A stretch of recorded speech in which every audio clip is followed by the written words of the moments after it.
The walls are covered, floor to ceiling, in posters of one man, Cristiano Ronaldo. This is the story of Kylian Mbappé, and of one dream that speed alone could never catch. Kylian was born in Paris on the 20th of December, 1998.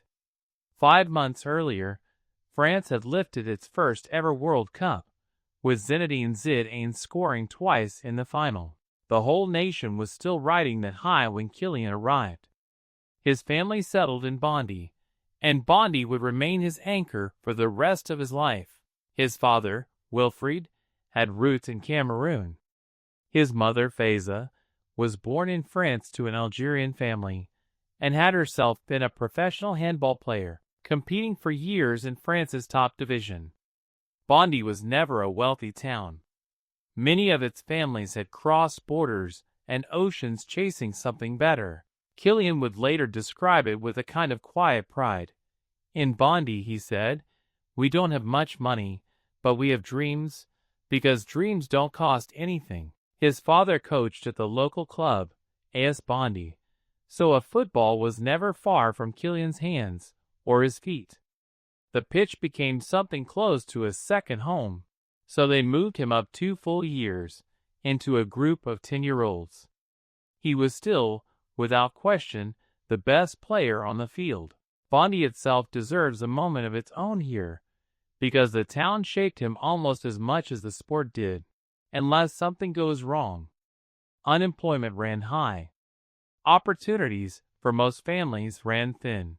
But the local football pitch, cracked concrete surrounded by chain-link fencing, became something like neutral ground, a place where a child's talent mattered more than his postcode. Almost every coach who worked with Mbappé in those early years describes the same thing. A boy who trained not because anyone forced him to. One of his youth coaches, a man named Antonio Riccardi, had spent decades working with young players across the region. When asked about Mbappé years later, he didn't hesitate. This was, he said, the best child he had ever coached, and probably the best he ever would. Riccardi liked to tell one story in particular. AS Bondy was down 1-0 at halftime in a local match. "I'll score." Nobody in that room quite believed him.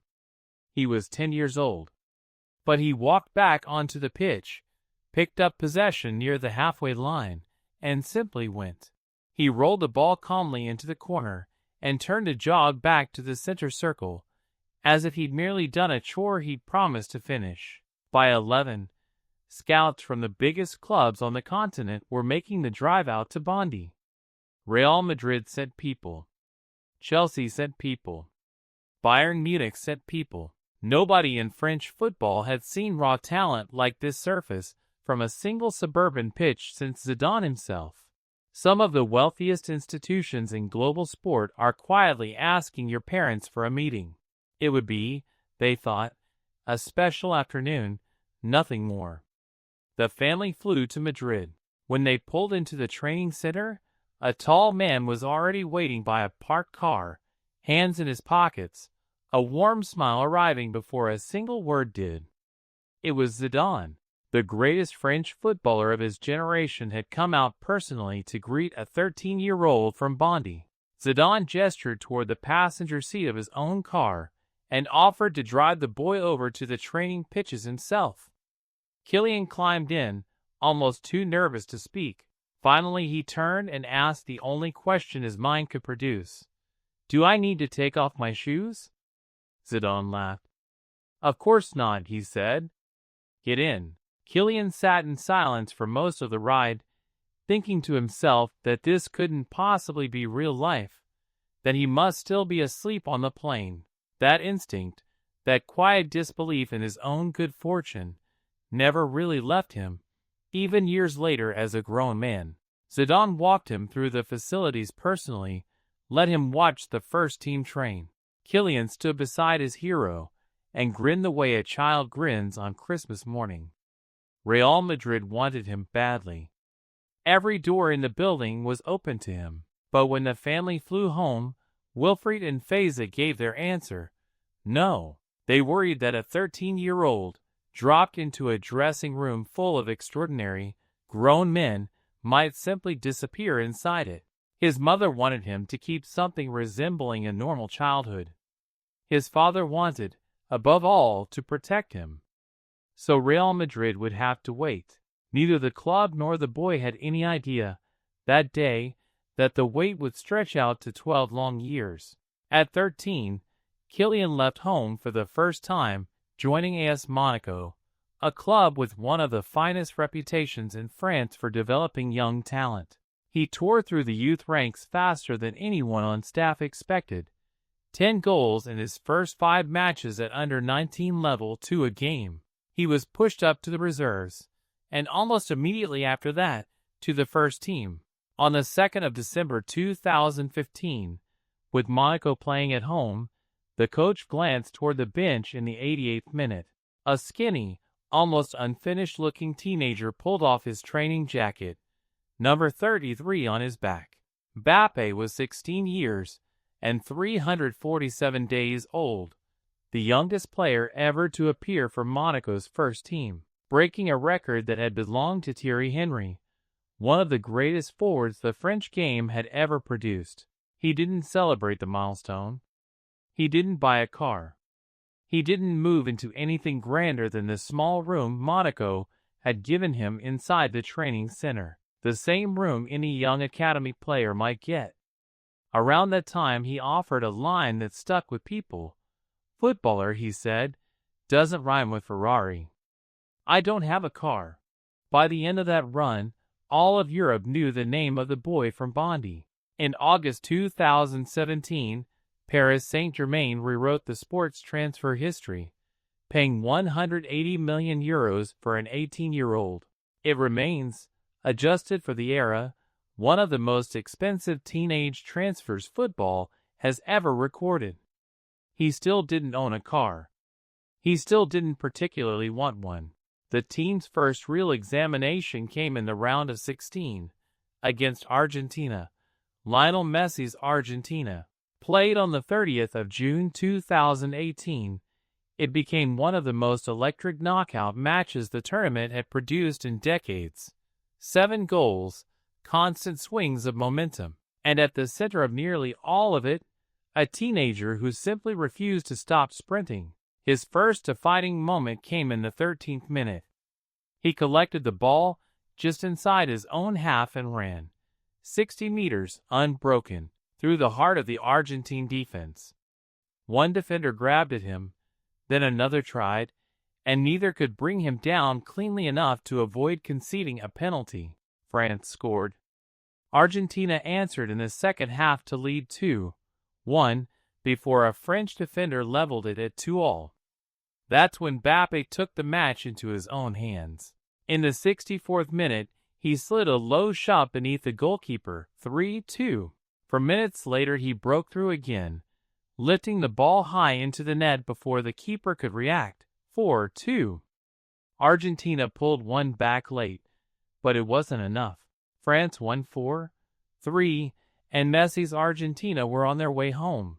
Before him, only one other player in history had done it, Pelé, in 1958. Asked about the comparison afterward, he stayed characteristically level-headed. "It's flattering to be the second one after Pelé," he said, "but let's keep things in context. Pelé is an entirely different category." France went on to beat Uruguay, then Belgium, and on the 15th of July, in Moscow, met Croatia in the final. By the 65th minute France led 3-1, but Croatia kept pushing, kept threatening to drag the match back within reach. Then the ball found Mbappé, 20 meters from goal. No backlift, barely a pause. His right foot swept through it almost gently. The next day, Pelé sent him a message, just one line, "Welcome to the club." What followed said as much about him as anything on the pitch. Every French player received a fee for competing at the tournament, plus a bonus for winning it. In total, somewhere near $500,000 for Mbappé. He gave every cent of it away, donating the full amount to a French charity that helps sick and disabled children take part in sport. To really understand what set Mbappé apart from nearly every player of his generation, you have to understand his speed, and more specifically, how ordinary that speed felt to him even as it looked superhuman to everyone else. In 2019, Paris Saint-Germain faced his old club, Monaco. Mbappé picked up the ball near the halfway line, beat two defenders in open space, entered the box, and scored. Watch the footage, and you can see the gap behind him growing, not shrinking. A fully grown professional defender shrinking smaller and smaller in the frame behind him. For context, the fastest human being ever measured, Usain Bolt, tops out around 44 kilometers an hour. Mbappé was closing in on a sprinter's ceiling while dribbling a ball, reading 3 passing lanes at once, and deciding, mid-stride, exactly where he wanted to place his shot, finishing with well over 250 goals across his time there.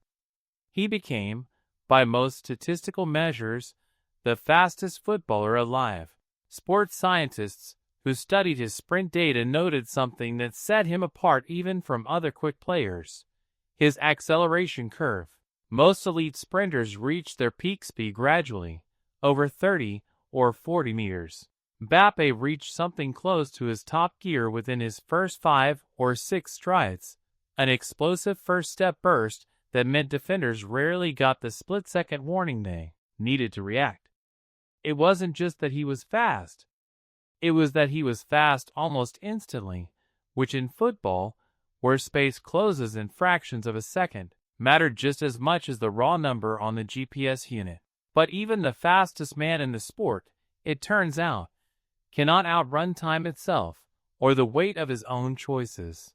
In just a moment we'll step inside a stadium in Qatar, for what many still consider the greatest football match of this century. A boy from Bondy against his own club teammate from Paris. 3 goals scored in a single final, and still, somehow, tears at the end of it. December 18, 2022, Lusail Stadium. The World Cup Final. France against Argentina. Mbappé against Messi. 2 teammates from the same Paris dressing room, 2 of the finest players alive, chasing one single trophy. The first half was close to a disaster for France. Argentina converted a penalty, then tore through on a gorgeous counterattack to make it 2-0 at the break. Mbappé barely touched the ball all evening. Across the first 70 minutes, he had only 20 touches total, and just one of them inside the penalty area. Then, in the 80th minute, everything turned. France won a penalty. Mbappé stepped up. The entire stadium seemed to stop breathing at once. Calm, almost bored-looking, he sent the goalkeeper the wrong way. 2-1. 97 seconds later he produced something close to impossible. A high ball dropped toward him. He took one touch to control it, then swung his right foot through it as his body was already falling backward. A volley struck from an angle that shouldn't have worked, arcing into the far corner past a diving keeper. 2-2. In under 2 minutes, the stadium had gone from silence to eruption. France had clawed itself back from the dead. The match went to extra time, and Messi restored Argentina's lead 3-2. Argentina were now mere seconds from lifting the trophy, but Mbappé wasn't finished. In the 118th minute, France won a second penalty. He stepped up again, same run-up, same unreadable composure, and sent the goalkeeper the wrong way one more time. 3-3. 3 goals scored by one player in a single World Cup final. Nobody had managed that feat in 56 years. The last man to do it was Geoff Hurst, for England, in 1966. The lasting image of that night wasn't Messi lifting the cup into the Doha sky. It was Kylian, sitting alone on the bench, his blue number 10 shirt pulled up over his face, hiding from the cameras and from everyone else at once. He had scored a hat-trick in a World Cup final. He had done something no man had managed in over half a century. He'd won the Golden Boot outright with 8 goals across the tournament, the outright top scorer of the whole competition. And still, on that bench, under that shirt, he was simply a boy who had lost the biggest match of his life. Kylian learned something that night that no amount of speed could ever have taught him. Sometimes you do everything right, and you still walk away with nothing. Here's the strangest detail in the entire Mbappé story. He is, by any measurement, the fastest footballer on the planet, 38 kilometers an hour. In 2021, they offered close to 200 million euros for him. Paris Saint-Germain didn't even bother replying. Then came 2022. His contract in Paris was running down. Nearly everyone in football, Mbappé included by his own later admission, believed he was finally heading to Madrid. Newspapers had effectively already written the announcement. Then, at the very last moment, he changed his mind. Inside his own family, something close to a quiet war broke out. His mother wanted Madrid. His father wanted him to stay in Paris. Two parents pulling in opposite directions. One son caught squarely between them. In the end he stayed, signing a new contract with Paris Saint-Germain.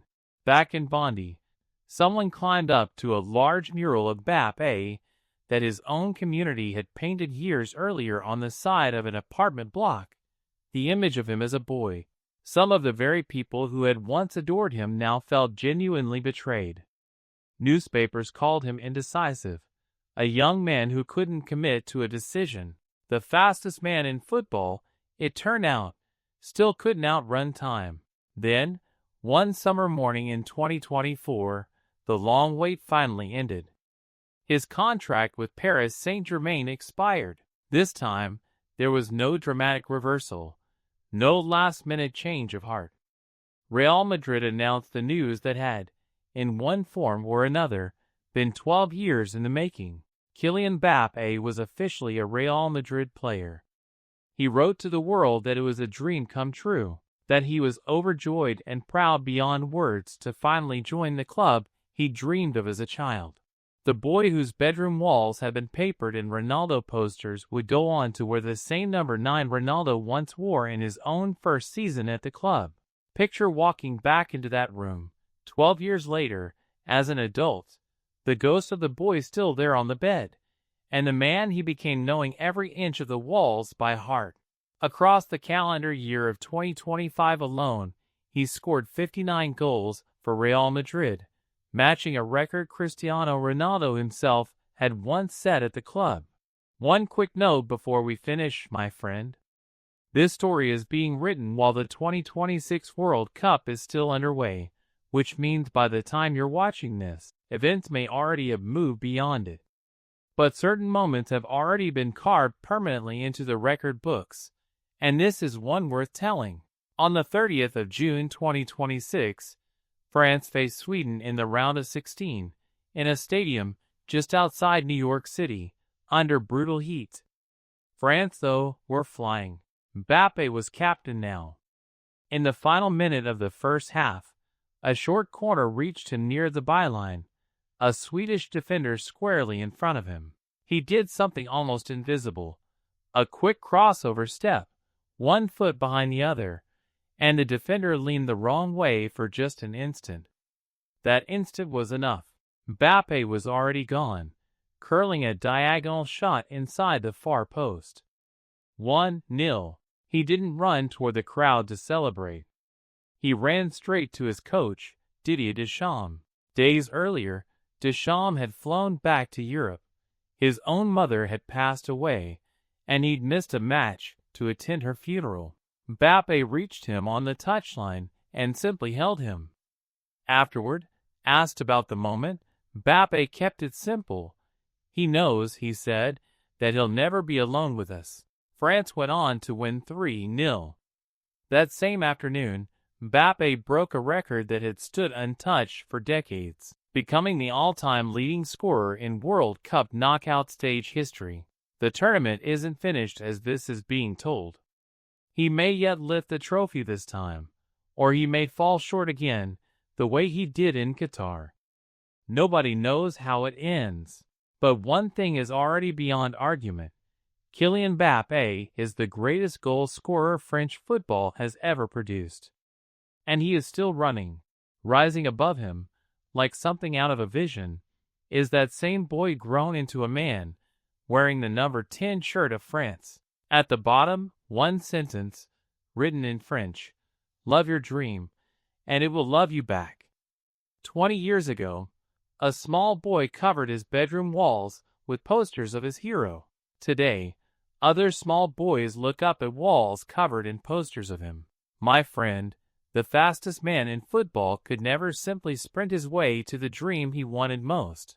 He had to run when running was possible, and he had to wait when nothing else would do. The biggest dreams, it turns out, almost always demand both. So keep running while you can. Keep waiting when you must. Dreams, it seems, are patient. They always know the way home. Thank you for spending this time with me. Before you go, I'd love to know what you think. After everything this boy from Bondi has already carried on his shoulders, do you believe he finally lifts the trophy he's chased since that bedroom covered in posters? Leave your thoughts below. I read every single one. Until next time, take care of yourself. And when the night falls, come back and find me here again.